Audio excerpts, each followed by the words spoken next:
दोस्तों नमस्कार। मेरा नाम आप सब जानते हैं। तो हम बीपीएससी का एक एपिसोड लेकर आए हैं बीपीएससी 69 मेंस के लिए। आप लोग जान रहे हैं, उसी सिलसिला में आज हम दो क्वेश्चन को आपके सामने एक्सप्लेन करने जा रहे हैं कि आंसर कैसे लिखना चाहिए था या आंसर कैसे लिखा जाता है। दो हम एक्सप्लेन कर रहे हैं। एक देखिए, आपको है 66 बीपीएससी 66वीं बीपीएससी का सवाल है। क्वेश्चन है कि चंपारण सत्याग्रह, क्वेश्चन क्या है, चंपारण सत्याग्रह स्वाधीनता संघर्ष, ठीक है, चंपारण सत्याग्रह स्वाधीनता संघर्ष का एक निर्णायक मोड़ था, ठीक है, स्पष्ट कीजिए। एक सवाल ये।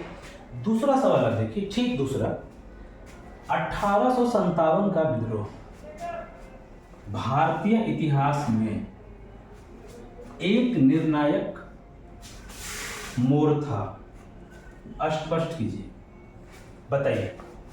दोनों क्वेश्चन में क्या बहुत ज्यादा अंतर है?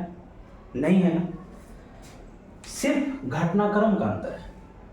अगर इस क्वेश्चन को हम तोड़े सेगमेंट वाइज, जो कहते हैं कि क्वेश्चन सर समझ नहीं पाते हैं, कैसे लिखी समझ नहीं पाते हैं, तो आप क्वेश्चन को पहले ना इस छोटे छोटे सेगमेंट में तोड़ लीजिए, फिर आप बहुत अच्छे से समझ पाएंगे। तो पहला सेगमेंट ये हो गया, दूसरा सेगमेंट ये हो गया कि नहीं हुआ, तीसरा सेगमेंट ये हो गया और चौथा सेगमेंट आपका ये हो गया।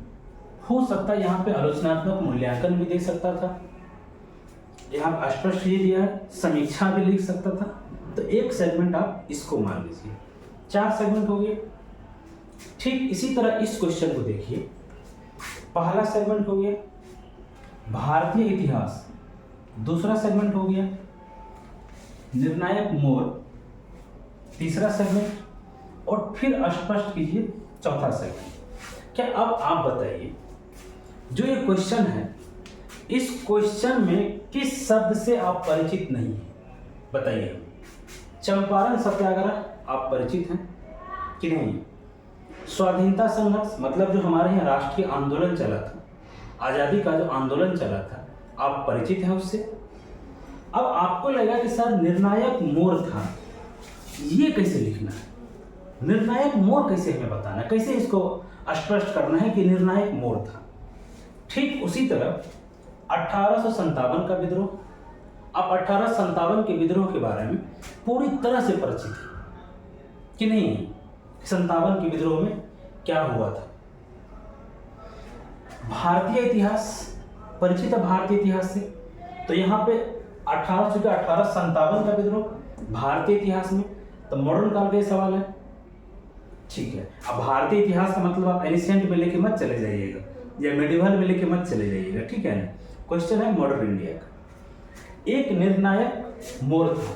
अब आपके दिमाग में सवाल आएगा, ठीक है, कि 1857 का क्रांति और 1917 का चंपारण सत्याग्रह निर्णायक मोड़ कैसे था, कैसे इसको स्पष्ट करें, ये आपके मन में सवाल होगा। अब देखिए, जब हम किसी भी क्वेश्चन का आंसर लिखते हैं तो हमारे सामने दो तरह की चुनौती आता है, दो तरह का। कौन? एक आता है कि टॉपिक, एक आता है टॉपिक से संबंधित चुनौती, ठीक है, और दूसरा संबंधित आता है, आपको दिख रहा होगा शायद, और दूसरा आता है, हम यहाँ पे लिख देते हैं अगर नीचे नहीं दिख रहा तो, क्योंकि मुझे पता नहीं चल रहा है। चलिए, एक आता है टॉपिक, ठीक है, और पहला, और दूसरा आता है लैंग्वेज, जिसको हम लोग कहते हैं भाषा। आप किसी भी क्वेश्चन का आंसर लिख रहे होते हैं, आपके सामने दो चुनौतियां आती है, एक टॉपिक का और एक भाषा का।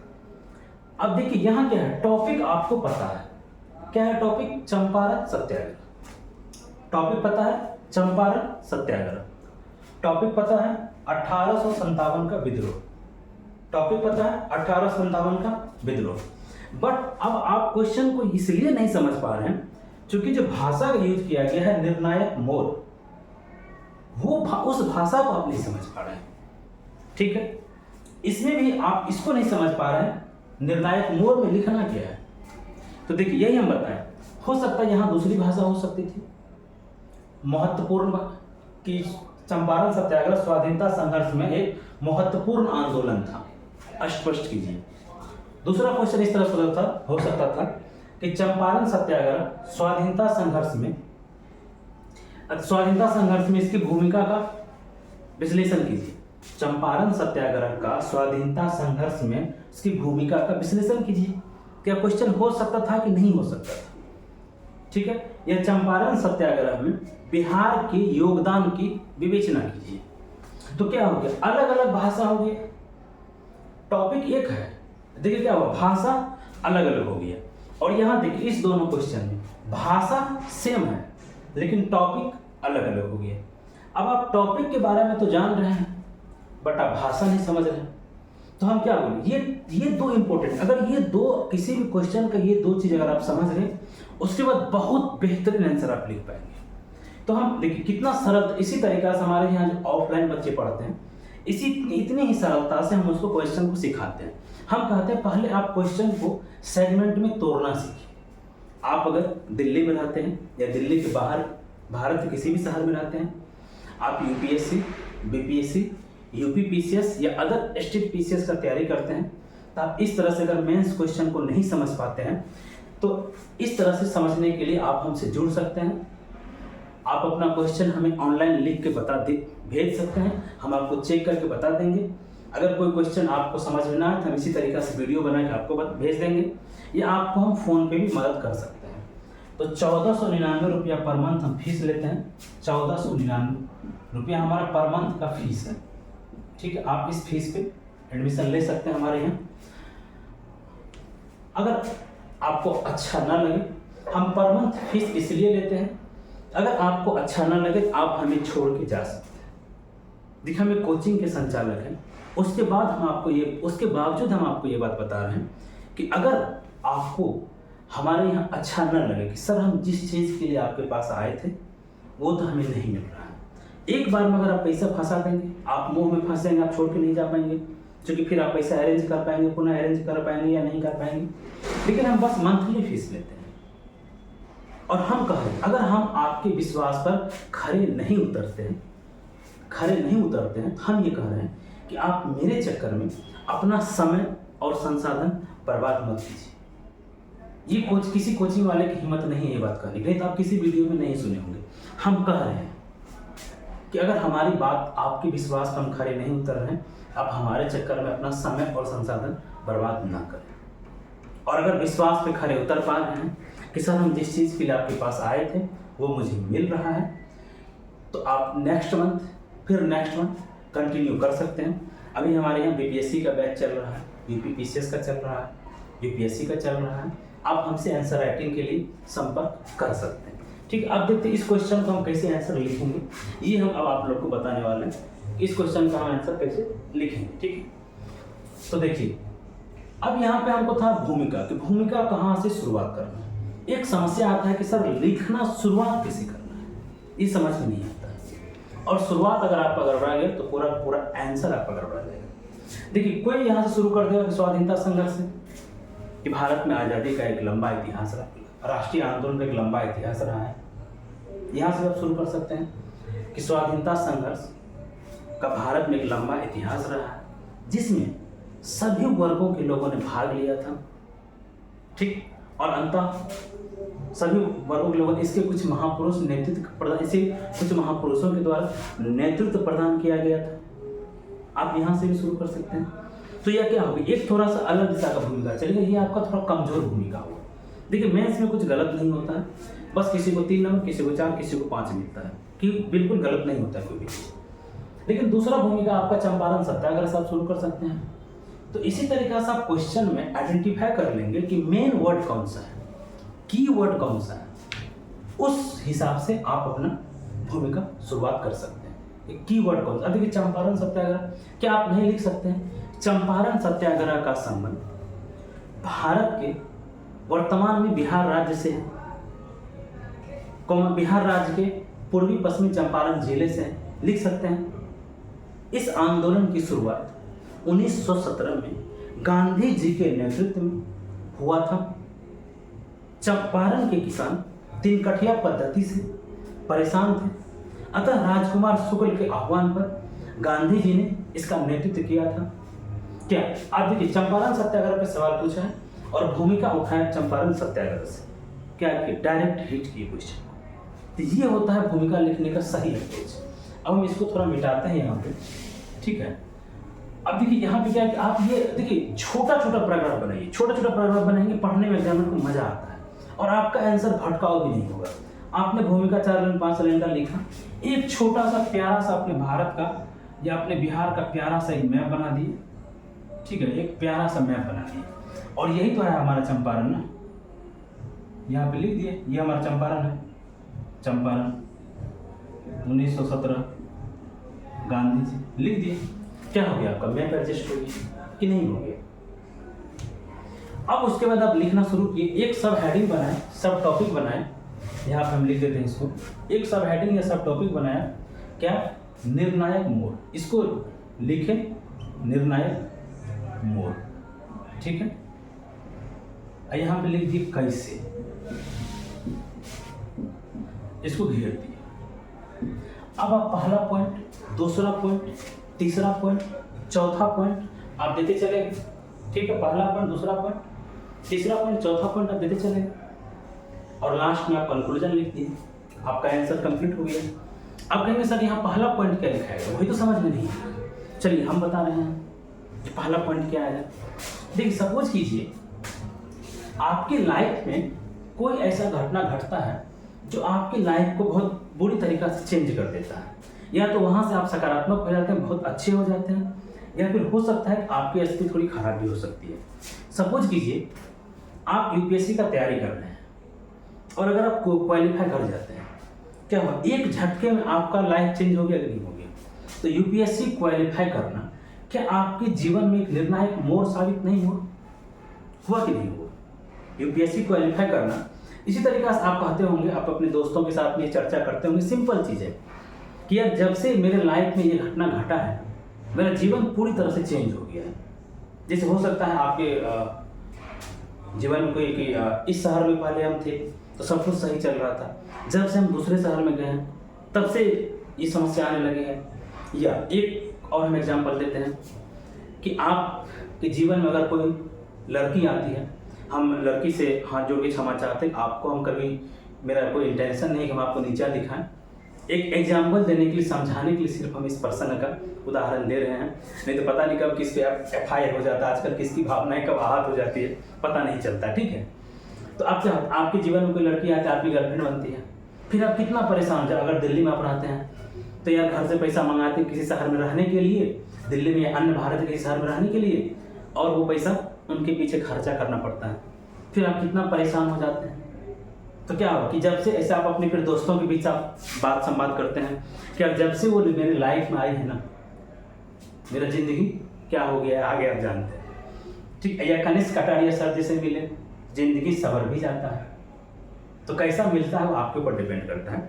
तो आप क्या, इसी तरीके से ये होता है कि कोई घटना आपके जीवन में ऐसा घट जाता है जो आपके जीवन को चेंज करके रख देता है। तो वही चंपारण सत्याग्रह जो आंदोलन हुआ था, या चंपारण सत्याग्रह जो हुआ था, वो भारत के इतिहास में एक ऐसा आंदोलन था कि बहुत चीज़ों को चेंज कर दिया था। तो यही होता है निर्णायक मोड़। एक और एग्जाम्पल हम आपको दे रहे हैं, जैसे सपोज कीजिए, एग्जाम्पल ये हम आपको दे रहे हैं कि ये कोई सड़क है, ठीक है, ये कोई सड़क है, यहाँ पे दे लीजिए कोई सड़क है, कोई व्यक्ति यहाँ पे खड़ा है, ठीक है। तो उसको कैसे पता चलेगा कि ये आगे मोड़ है कि नहीं है? वो तो सड़क को इधर सीधा दिख रहा है और सड़क को इधर भी सीधा देख रहा है, लेकिन यहाँ पे एक मोड़ है, ये हमारा मोड़ है। उस व्यक्ति को तभी पता चलेगा जब वो व्यक्ति यहाँ खड़ा होगा, तो ना पता चलेगा कि ये मोड़ है। इसका मतलब क्या हुआ कि आपको इधर का भी रास्ता पता है और इधर का भी रास्ता पता है, दोनों रास्ता आपको पता है, तब आप बता पाए कि भाई यहाँ मोड़ है। अगर कोई व्यक्ति यहाँ खड़ा हो तो उसको क्या पता कि यहाँ आगे मोड़ है, फिर ये व्यक्ति अगर यहाँ आ गया और दोनों रास्ता उसको पता है तो वो बताएगा कि यहाँ पे भाई मोड़ है। तो इसका कहने का अर्थ यही है कि आप 1917 चंपारण सत्याग्रह से पहले जो हुआ था आप उसके विषय में भी जानते हैं, और चंपारण के बाद भारतीय इतिहास किस तरह से बदला, राष्ट्रीय आंदोलन किस तरह से बदला, आप उसे भी जानते हैं। तो इसी तरह आप क्या करते हैं कि जब हम बताए आपको कि दोनों, अगर आप अपने दोस्त को कोई घटना सुनाते हैं तो दोनों लाइफ का आप तुलना करते हैं, कंपेयर करते हैं कि पहले ये था अब ये नहीं है, या पहले ये नहीं था अब ये आ गया है। ठीक है, तो आप तुलना करते हैं ना। तो ऐसे ही आपको यहाँ पे बताना है कि चंपारण सत्याग्रह से पहले क्या नहीं था और बाद में क्या आ गया। अब देखिए एक एग्जाम्पल हम बताते हैं। चंपारण सत्याग्रह से पहले स्वदेशी आंदोलन हुआ था, बहुत सारे आंदोलन हुए थे चंपारण सत्याग्रह से पहले। लेकिन चंपारण सत्याग्रह में आंदोलन के बाद जिस तरीका से चंपारण एग्रीगेरियन कमेटी बना था और किसानों को मुआवजा दिया गया था, इस तरह का सफलता पहले देखने को नहीं मिलता है। निश्चित रूप से संथाल विद्रोह हुए थे, अलग अलग आंदोलन हुए थे, वहाँ पे कुछ कानून बना था, एक सिंपल कानून की टेनेंसी एक्ट लेकर आ गया। लेकिन जो सफलता 17 में मिला था कि उसमें एक भारतीय मेंबर भी थे, गांधी जी क्या उसके मेंबर थे कि नहीं थे, तो ये एक सफलता है ना कि ये पहले नहीं था। स्वदेशी आंदोलन भी चला था, एक अच्छा आंदोलन था। क्या कोई सकारात्मक परिवर्तन हुआ उसमें? हुआ क्या अंग्रेजों ने कुछ दिया कि नहीं हम आपके लिए अब ये आपकी डिमांड है तो हम उसको पूरा कर देते हैं? क्या हुआ? आंदोलन चला, कांग्रेस अपने आप में बिखर गया। लेकिन ये चंपारण में ये सफलता गांधी जी ने को मिला, वहां की जनता को मिला। एक दिन गठिया पत्ते समाप्त हुआ और क्या हुआ, उसको वहां किसानों को पैसा मिला, मुआवजा मिला। तो ये क्या है, एक परिवर्तन था ना। और जब आप समझौता करते हैं आप बराबर की टेबल पर आते हैं। ठीक है, एक एग्जाम्पल हो गया। दूसरा एग्जाम्पल, चंपारण से पहले जो आंदोलन चल रहा था, स्वाधीनता संघर्ष का जो आंदोलन चल रहा था, क्या ये इतने व्यापक थे? आप चंपारण के बाद देखिए असहयोग आंदोलन, सविनय अवज्ञा आंदोलन। तो अब आप कहेंगे सर चंपारण सत्याग्रह पर क्वेश्चन पूछा गया है, हम असहयोग सविनय अवज्ञा की चर्चा करें तो बहुत बात की बात है। देखिए, जब आप अपने मित्र को सिंपल अपने लाइफ पे ले लीजिए, अपने उस घटना के बारे में बताते हैं, तो आप 1 महीना या 2 महीना का कहानी नहीं सुनाते हैं। ठीक है, शॉर्ट टर्म का कहानी नहीं सुनाते, आप एक टाइम पीरियड का कहानी सुनाते हैं। फिर आप उसको बचपन का भी नहीं सुनाते हैं, लेकिन एक टाइम पीरियड का कहानी सुनाते हैं। जैसे अगर कोई लड़का यूपीएससी क्वालिफाई किया तो बताता है कि हम दिल्ली आए थे यार, यहाँ रहे थे, 3-4 अटेम्प्ट हमको लगा, हम यहाँ से क्लास किए थे। मतलब क्या, वो अपने लाइफ का एक सर्टेन पीरियड का जर्नी समझाता है। ठीक है, तो आप इसीलिए बोले पीछे का भी और बाद का भी, और बाद सर्टेन परिवर्तन, उसके बाद आपके जीवन में क्या क्या हुआ, आप एक सर्टेन टाइम पीरियड तक का बात उन्हें बताते हैं कि देखो यार हम 12th पास के दिल्ली आ गए, फिर मेरे जीवन में ये हुआ, या ये ऐसा मेरे घटना घटा, उसके बाद फिर ऐसे ऐसे। तो सर्टेन पीरियड में कोई चीज चेंज नहीं होता है। जब चेंज होता है तो एक लॉन्ग टाइम में होता है। निर्णायक मोड़, इसे जो लिखा है मोर नहीं लिखा, निर्णायक मोड़। तो क्या हुआ, एक सर्टेन टाइम, एक लॉन्ग टाइम पीरियड। तो क्या हुआ, देखिए चंपारण सत्याग्रह के बाद इस आंदोलन से, स्वदेशी आंदोलन से लोग जुड़े थे, लेकिन असहयोग आंदोलन से गांधी जी के साथ जितने लोग जुड़े थे, क्या उतने लोग जुड़े थे क्या? तो आंदोलन का व्यापक चरण था। दूसरा परिवर्तन। तीसरा परिवर्तन आप महिलाओं को लेके ले सकते हैं कि महिलाएं इससे पहले वाले आंदोलन में, स्वदेशी आंदोलन में निश्चित रूप से महिलाएं भाग ली थी, लेकिन उतनी व्यापक स्तर पे नहीं था।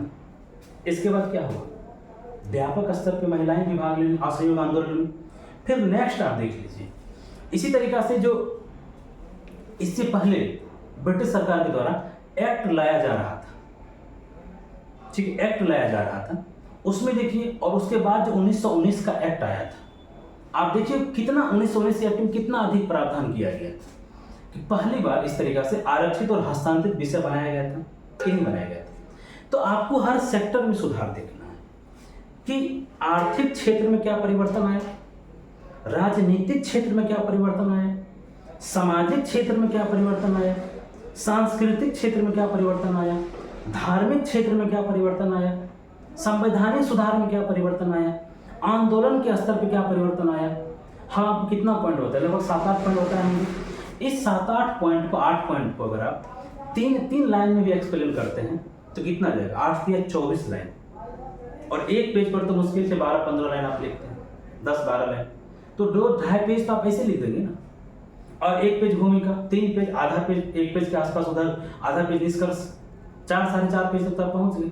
इस तरीका से अगर पॉइंट में आप आंसर लिखना लिखते हैं तो बहुत शानदार होता है। पॉइंट का मतलब क्या कि पहला सांस्कृतिक मोड़, क्या मोड़ आया उसमें, राजनीतिक, आर्थिक, जिसे एक तो हम आपको बताएं आंदोलन के स्तर पे, सांस्कृतिक स्तर पे भी देख लीजिए, पहले अंग्रेज काफ़ी हस्तक्षेप करते थे, फिर उन्होंने सांस्कृतिक हस्तक्षेप से अपने आप को दूरी बना लिया। जब हिंदू महासभा आदि का गठन स्थापना होता है तो काफ़ी दूरी बना लिया। परिवर्तन आया कि नहीं आया? ठीक है, तो ये आंसर आपको इसमें लिखना था। इसी तरीक़ा से आप सोच के पॉइंट बना के आंसर आप हमें भेज सकते हैं। मेरा टेस्ट सीरीज प्रोग्राम आप ज्वाइन कर सकते हैं, आंसर राइटिंग प्रोग्राम आप ज्वाइन कर सकते हैं। ठीक है, ऐसे ही लिखा जाता है। अब हम एक क्वेश्चन आपको ये बताए थे, थोड़ा सा इसमें ज़्यादा नहीं बताएंगे, कि 1857 का विद्रोह कैसे एक निर्णायक मोड़ था। आज देखिए ठीक इसी तरीक़ा से 57 से पहले क्या क्या हुआ था, ठीक है, और 57 के बाद सामाजिक क्षेत्र में क्या हुआ, आर्थिक क्षेत्र में क्या हुआ, राजनीतिक क्षेत्र में क्या हुआ, धार्मिक क्षेत्र में क्या हुआ, प्रशासनिक क्षेत्र में क्या हुआ, संवैधानिक क्षेत्र में क्या हुआ, ये आपको पॉइंट लिखना है। तो आपने लिखा प्रशासनिक सुधार, एक पहला पॉइंट, उसको एक्सप्लेन की 3-4 लाइन में। क्या प्रशासनिक सुधार नहीं हुआ था? सैन्य सुधार हुआ था कि सेना में इतने अब इतने रहेंगे। प्रशासन के स्तर पे कि गवर्नर जनरल का पद समाप्त हो गया, वायसराय आ जाएगा। कि इससे पहले जो गवर्नर जनरल का पद 1833 के अधिनियम से भारत का बनाया गया था, जो चला आ रहा था, अब उसे वायसराय हुआ कि नहीं? गोद लेने की नीति जो पहले डलहौजी ने समाप्त कर दिया था, उसको पुनः बहाल कर दिया। कहा कि अब किसी भी देशी रियासत को ब्रिटिश साम्राज्य में युद्ध के स्तर पर नहीं मिलाया जाएगा, मिलाया ही नहीं जाएगा। युद्ध विराम हो गया था, आप जानते हैं। तो क्या है, निर्णायक मोड़ है ना। 1858 का जो अधिनियम आया, क्या था, निर्णायक मोड़ था। इसी तरह शिक्षा के क्षेत्र में आप देखिए 1833 में मैकाले कमेटी बनता है। सबसे पहले 1813 में 1 लाख रुपये देता है, फिर मैकाले कमेटी बनता है। वुड डिस्पैच 1854, उसको 1854 में वो रिपोर्ट आया था, लागू किया बाद में, तो लगभग 57, 58, 59, 60 तक चले गया था। तो इसको उसके बाद देखिए एजुकेशन की कितनी सारी कमेटियां बनी थी, क्या आप इसका जिक्र नहीं कर सकते हैं? सिर्फ इससे पहले 58 से पहले सर्वोच्च न्यायालय का स्थापना किया गया था कोलकाता में। क्या 1865 में इलाहाबाद, मुंबई, मद्रास और कोलकाता हाईकोर्ट का स्थापना किया गया था।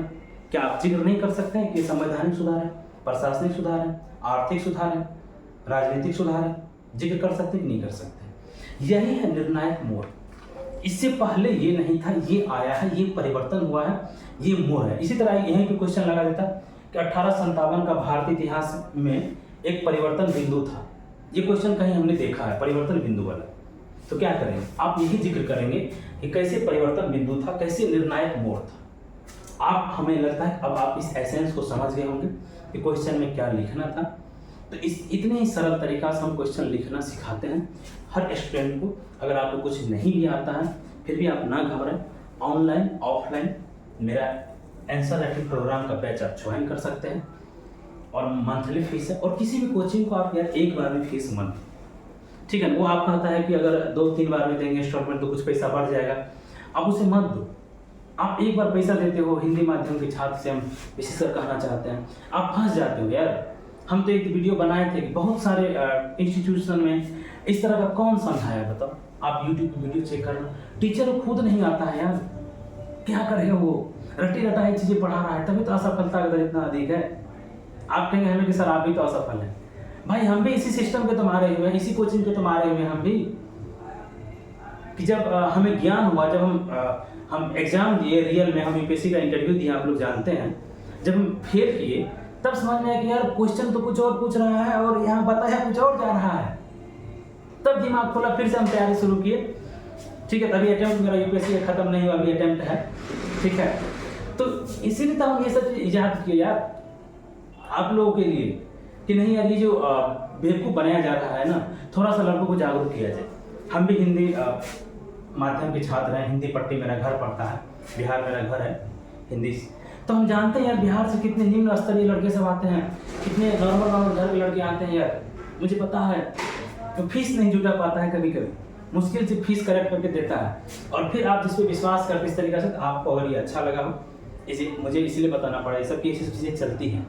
किसी कोचिंग आप जाते हो, एडमिशन ले लेते हो टेस्ट सीरीज में, यार पर्दे के पीछे कौन कॉपी चेक करता नहीं करता वो पता है? जो पीटी कभी पास नहीं किया वो आप कहेंगे सर मेरे सामने आप कॉपी चेक कीजिए, मेरे सामने चेक कीजिए। फिर आप कहेंगे सर उसके पास बहुत कॉपी होता है, तो भाई उसके कहिए ना टीचर को डिस्कशन करने के लिए कि 4-5 बच्चा को बैठा के आपसे डिस्कशन कीजिए। क्यों नहीं डिस्कशन करते हैं?